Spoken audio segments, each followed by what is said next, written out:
Bonjour, heureux de vous retrouver pour cette vidéo orientée sur la perte de poids. Aujourd'hui, je vais vous parler de paresse et de malbouffe et le lien qu'il peut y avoir entre les deux. Par exemple, lorsque vous rentrez le soir d'une journée de travail, que vous sentez que la journée a été chargée pour vous en émotions ou éventuellement en dépenses énergétiques, donc vous pouvez être fatigué le soir et avoir entre guillemets une flemme parce que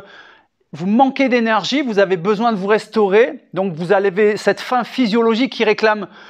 de la nourriture et en fait ça a mis votre corps au ralenti parce que vous avez besoin de vous restaurer. Ou vous avez envie de manger des aliments riches, sucrés ou salés, peu importe, mais en tout cas quelque chose de riche parce que vous avez une faim émotionnelle, vous avez besoin de compenser le stress de la journée en faisant un tampon émotionnel grâce à des aliments. Soyez simplement clair par rapport à ça, c'est pas souvent une vraie flemme, c'est plutôt un manque d'énergie que vous avez dans votre corps qui justement génère en fait une baisse des systèmes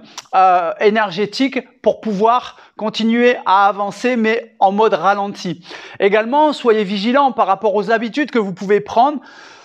en lien avec ces phénomènes-là de pseudo-flemme et d'orientation sur la malbouffe, parce que souvent quand vous n'avez pas envie de cuisiner, vous allez certainement aller dans le frigo et prendre ce qu'il y a, aller dans le placard et prendre ce qu'il y a, ou éventuellement prendre le téléphone et vous faire livrer la pizza ou le burger. Et en fait, si vous le faites de façon épisodique et consciente, il y a nos problèmes. Et là où les problèmes peuvent commencer, c'est si vous le faites par exemple tous les jours, tous les 2 jours ou tous les 3 jours, vous allez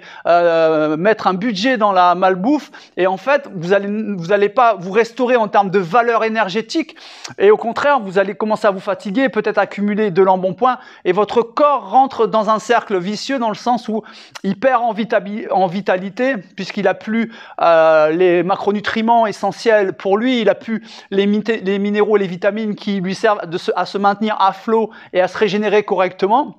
Donc je vous invite simplement à être vigilant par rapport à cette flemme de fin de journée par exemple et l'orientation qu'il pourrait y avoir en conséquence sur ce que j'appelle la malbouffe. Et donc vous pouvez prendre des habitudes un peu pernicieuses qui vous amènent à avoir une mauvaise hygiène de vie, une mauvaise hygiène alimentaire. Simplement dans ce cadre-là, posez-vous la question quand vous rentrez, est-ce que ce soir vraiment j'ai une flemme qui m'empêche de couper quelques légumes et de mettre quelque chose en place,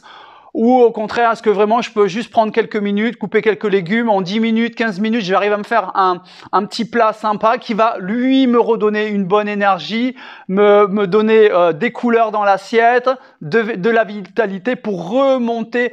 mes centres énergétiques. Voilà pour cette vidéo orientée sur la pseudo-flemme et la malbouffe. J'espère